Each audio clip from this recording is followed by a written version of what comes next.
Okay, here's a little fun little program using MATLAB that kind of helps you to understand what's going on in a PID controller. So first thing you want to do is bring up MATLAB, and then let's click on New and create a script. All right, so we've got a script here, and put a little % there for a comment sign. And then let's see, we'll call this guy PID example. All right. So, first thing I usually do is clear all my memory variables, clear the command line, and then let's set up a transfer function. How about we'll just put a 1 in the numerator, and then in the denominator we will have what, maybe a 1, 3, 1. Okay, so what that basically is s squared plus 3s plus 1. Okay. Then I want to set up my plant, and let's say the plant is a transfer function. Well, it is a transfer function with this numerator and this denominator. Right? And then let's take a feedback transfer function of 1. We'll just keep it real simple. You can go back and modify these guys later. Okay. Now, what I'm going to do here is I am going to set up a PID controller. All right. So, or actually, let's do something first. Let's create another guy. Let's call M, and we'll say open loop. So actually, yeah, M open loop. And what do we do? That let's say that guy is equal to, no, actually, let's just do M. And we'll call that guy, let's see, we'll say feed back, and it'll be the plant, and it'll be H. All right. Now, you may not have seen the feedback function, but basically what that does is it takes this as your forward path transfer function, and H as your feedback, and it does G over 1 plus GH. All right, so this would kind of be your closed loop transfer function, and let's do no controller. All right, so that's M no controller. All right, and then let's just do a step response of that guy. Step M, no controller. Okay, and actually, I don't like that. Let's just call this guy M. Yeah. Okay, well, right there, I've just created a transfer function, forward path, the feedback, and then I'm going to create G over 1 plus GH, call it M, and then do a step on that. Okay, so let's run that guy. Oh, cancel. Let's see, I need to save this guy here. So let's go ahead and actually, can I just run it? Oh, it wants me to save it. All right, that's fine. I'll save it. Okay, so if I run this, I should get a plot. Okay. And let's see, is the plot coming up? And there is my plot. Okay, so I'm applying a step function, and I kind of get a response that, looks like a smoothed out step function. So the system's responding to it. I'm putting a unit step of 1 in, but my system is going asymptotic to 0.5, so I have some steady state error. But look down at the time base right here. It's taking about 5 seconds before it finally starts approaching its steady state value. So it's a relatively long time to converge. Let's do some things here. After I do this step, let's do a grid on. Okay, see what that does. Okay, puts a grid there, so you can kind of, see 5.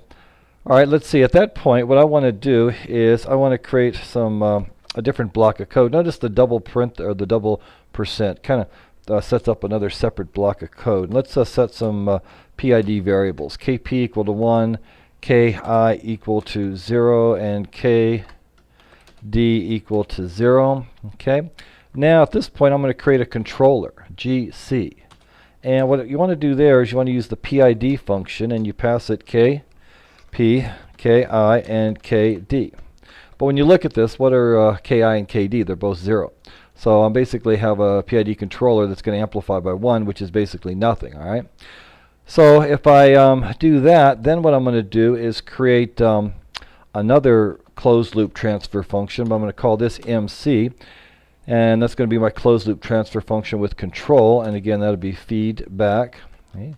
And now my forward path is the controller times my plant, and my feedback path is H. So I'm getting two transfer functions, m up here, which is just your usual g over 1 plus gh, and now mc, which is g over 1 plus gh, but now g has a controller in the forward path. But of course now the controller is a PID with just a p of amp gain 1, which is basically just a short circuit. Right? So let's run that guy, and after we do that, let's do the same thing here. Let's do a step of MC. So now I should get two plots. I should get the step response of my system without the controller and my step response of the system with the controller. But because the controller is just a P controller of gain 1, then they should be the same thing. All right, let's run them. And there you go. Okay. All right, didn't do me a grid. Let's put a grid down here and see what happens. Try running that guy again. Okay, there you go. So I've got one plot. Really, there's two plots there. Now what you want to do is try to get understand the effect of changing PI and D. Because what we did here is we did two-step responses, but they're the identical transfer functions. Now I'm going to change my PID controller. So I'm going to highlight the KP variable, which is 1. And then I'm going to hover over that guy and right-click. And I'm going to choose increment value and run section. And that run section, well, that's the reason I put those two percent signs in here. So I've got this section highlighted with those 2 percent signs, and now I've got this little box where I can increment the value of KP and run it. So right now KP is 1. If I hit the plus sign, it's going to go to 2, and it's going to rerun the script here. So let me hit the plus sign, and let's see what happens. Right. Run it again. Okay, now what's happened? Let's see. Oh, I don't have the hold on. That's what I want. Yeah, let's go back up to here. And instead of changing the grid, let's put this to hold. All right. And then we'll, let me actually go back here and do this again. All right, put that at 1. And let's see. File, let's go ahead and save all this. Let's kill the plot so it'll come back up. And let's run the entire thing. Okay, so there is my step response. Now let's play that same game. Let's go to KP, right click, increment value and run section. And now let's increment it to 2 and rerun it. And there you go. That's the picture I'm looking for. Now up above here I've got just a controller with the, or I've got a plant with a feedback, and that's the green plot you see over here. Goes asymptotic to 0.5. It takes about 5 seconds to get there. But the red plot is the lower code over here where I've actually put a controller in.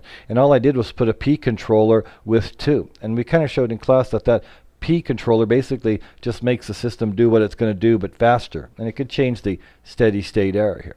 Now you can come over here and right click on this guy and look at steady state. And then these dots here say, well, as t goes to infinity, the green plot's going to go to 0.5. The red plot's going to go to 0.667. Well, I want it to go to 1. Okay, so I do have some steady state error. Well, let's keep increasing KP and see what happens. Oh, now, hey, yeah, look, I'm getting actually in the steady state closer to 1. This is 7.5, this is 6.67, and this is 0.5. But now I'm getting a little bit of an overshoot there for my steady state. Let's increase it some more. Oh, I'm actually getting closer to 1.0 with more overshoot. Keep increasing it, keep increasing it. You see what's going on? We're getting closer to 1.0, but we're also adding overshoot in there. Every time I run that, yeah. So every time I increment k sub p, and you notice down here that k sub p is changing, and it's changing by 1 every time. It increments it and runs it. So yeah, I'm basically getting a much faster response because the green plot over here was my initial system. It took 5 seconds to basically stabilize.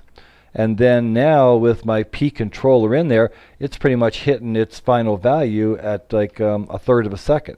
Problem is I got a little bit of overshoot. Okay, now I'm going to close this plot and rerun it so we can get a fresh plot. Okay, so currently the blue plot is what we started with no control. The green plot is a controller with it's a P controller with 13. Let's bump that guy up a few more times and get some overshoot. Yeah. So as I keep increasing that, notice the rise time. How quick I'm coming up to speed is getting better. It's getting smaller, so it's responding more or getting quicker. but at the expense of more overshoot. All right, so let's do a few more. Yep, there you go. We increment, and now Kp is at 24. All right, I'm going to stay at Kp equal to 24. Okay? So let me get a fresh plot here.